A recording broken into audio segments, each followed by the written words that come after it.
Hey, I'm John Cannell, and today on Preppy Kitchen, we're making a melt-in-your-mouth amazing coconut cake. So let's get started. First off, set your oven to 350 so it's nice and hot, and now in a large bowl, we're gonna combine the dry ingredients, starting with 3¼ cups or 390 grams of cake flour.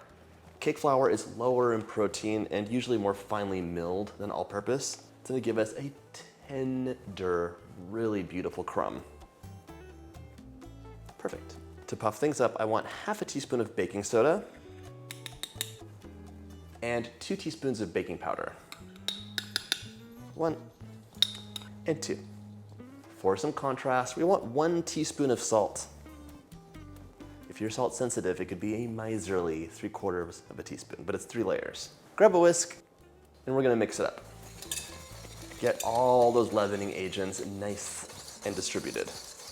You know, coconut's one of my favorite flavors, and I'm very excited to share this cake on the channel. A really beautiful, tender coconut cake with a luscious frosting, tons of sweetened flaked coconut on the outside, and beautiful coconut flavor throughout. All right, we're gonna set this aside now. My scale is done for a moment. Grab a big bowl and a hand mixer or a stand mixer fitted with your paddle attachment. In the bowl of your stand mixer, we're gonna combine ½ cup or 113 grams of softened butter. So it's not room temperature on a winter's day. It is soft and silky butter. That's unsalted. Butter is delicious and I love it, but your cake's probably gonna live in the refrigerator. You're not gonna enjoy it fresh out of the oven, which means that if it was all butter, it would be pretty hard. You wouldn't have that beautiful soft texture everyone loves. So we're gonna have the flavor of butter with the benefits of vegetable oil. Use any mild oil here. ½ cup, please. 120 mils. And now to sweeten things up, 2 cups or 400 grams of granulated sugar. 1 and 2. By the way, if you like my videos, hit that subscribe button. There's 2 new recipes every single week.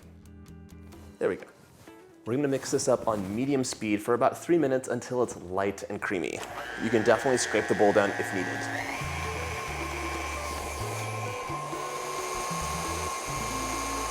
While this is mixing, we can separate our eggs. The cake is only gonna use the egg whites for that beautiful light color. 1, 2, no. And 3.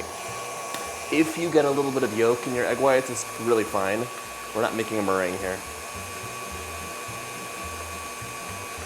And 4. Sometimes your clean hand is the best tool for separating yolks out. After 3 minutes, we have a beautiful cloud. Look at that color. You can see so much air got pumped into this, and it smells great.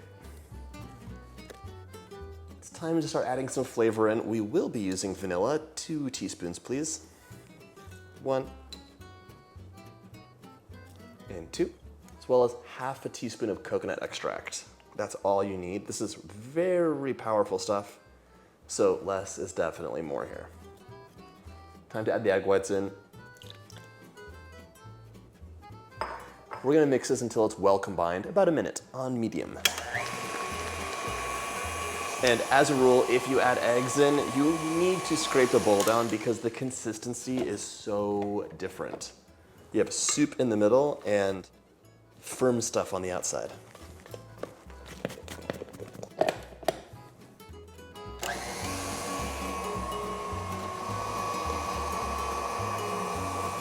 Okay, this looks great.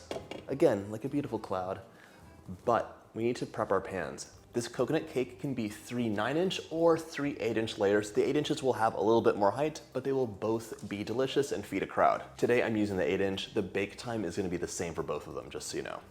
If I am ever making a cake, it is always lined with parchment rounds. This is your insurance policy that nothing will stick, there will be no stress. Baking is fun, avoid hassles. All right, you're gonna butter and flour or spray these. Parchment round down, and that's all they need.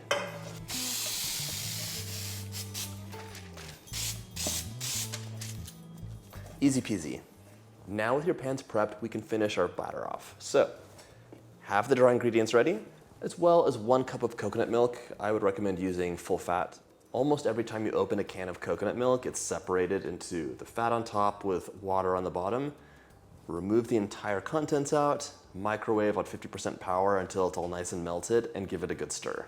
So mixing on low, we're gonna add alternating batches of the dry ingredients as well as the coconut milk, mixing until just combined. Sprinkle your flour in to start off.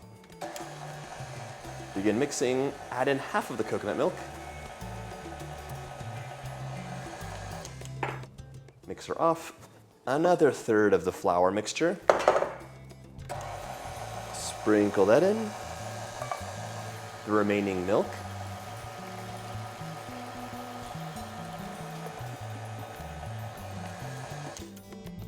And now the last of the flour. Mix this until it's almost combined, just a couple seconds.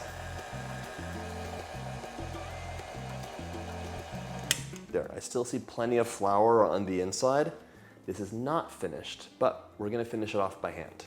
The last bit of coconut flavor getting added to the cake is in the form of delicious sweetened flaked coconut. You want about a cup of this. If you're measuring it out with a scale, it's 100 grams.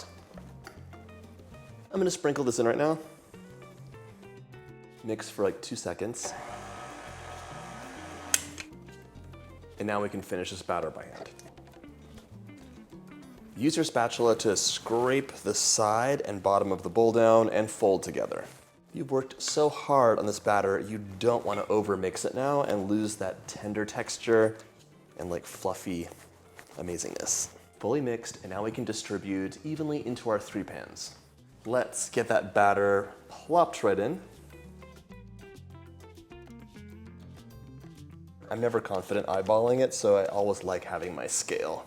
Let's see how I did. 961, 1,000, 970. Not bad. Once you've distributed your batter, you can use an offset spatula just to give these a nice level start. You want your cakes to bake up evenly, and that means there should be an equal amount of batter in each pan, and they should be nice and flat.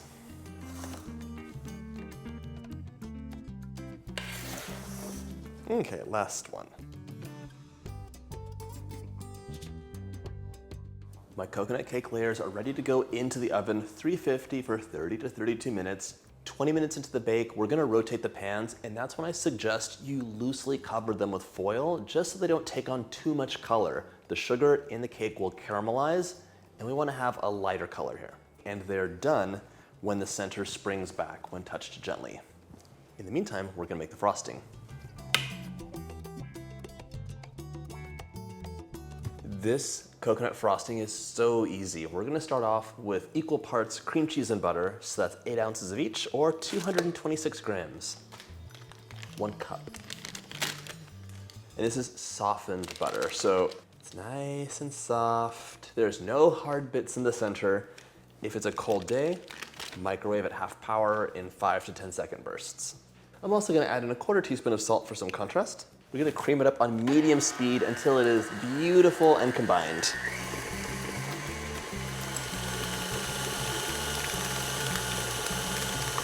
Okay. After 3 minutes of mixing, it's time to add some flavor. 1 teaspoon of vanilla, liberal teaspoon. This is why I never measure. And a stingy 1/2 teaspoon of coconut extract. Once again, less is more.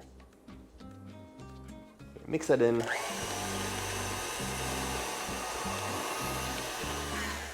Once that's incorporated, we're gonna add our powdered sugar in, a cup at a time. This is 6 cups or 720 grams. Mix on low.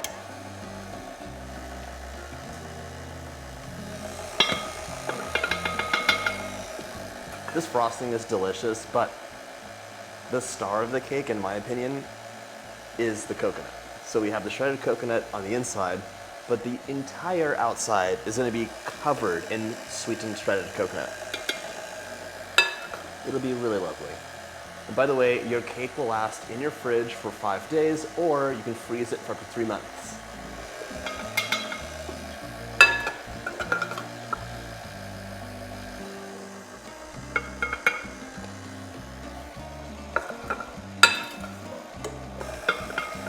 Almost done. Last bit of sugar in. I measured out my sugar and sifted it off camera. It's always nice to sift the sugar. You don't want any big lumps lurking around. That's not delicious. All my sugar's been added. I'm gonna scrape the bowl down.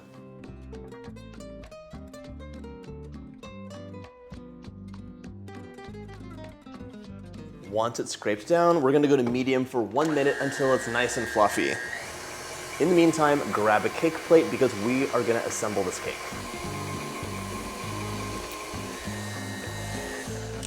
Lovely. Look at that texture. It's beautiful. Once your cake is cooled, it is time to assemble. So grab 1 cup of frosting and we're gonna plop it on top of the first layer. Smooth it out. Lovely.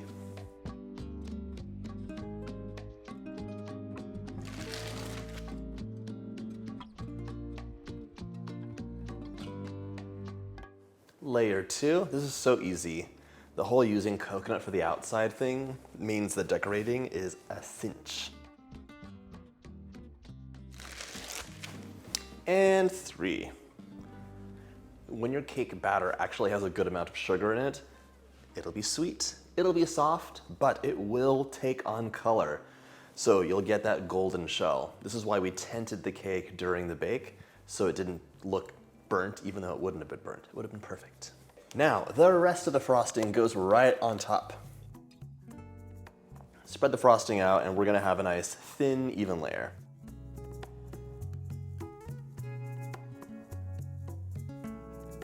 Just take it out to the side and work it down.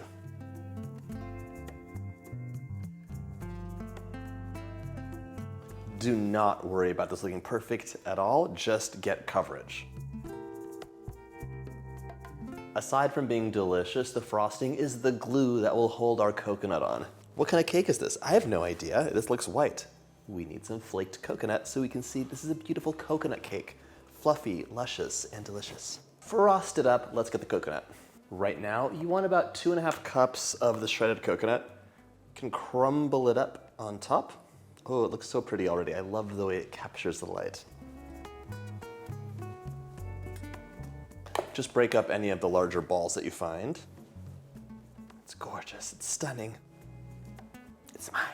All right, and then when you want to do the side of the cake, crumble it up in your hand and then just gently pat.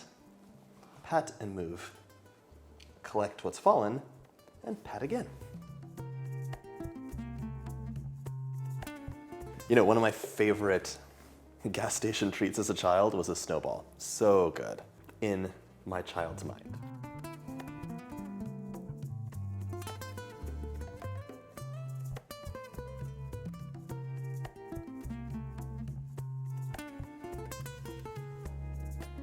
All right, just make sure there's no little bald spots. Lovely. This goes into the fridge to chill for about 30 minutes before we cut it so it can set up nicely. I'll be cleaning my counters.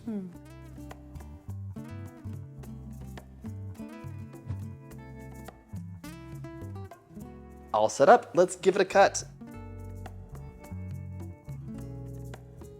So fuzzy.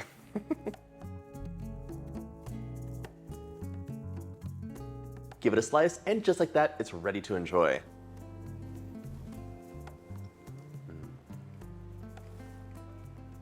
The dreamy coconut cloud, what more could you ask for? It's fluffy, it melts in your mouth, it has this luscious frosting, and there's coconut flavor throughout. I hope you get a chance to make this delicious recipe, and if you like my videos, hit that subscribe button and check out my cake playlist.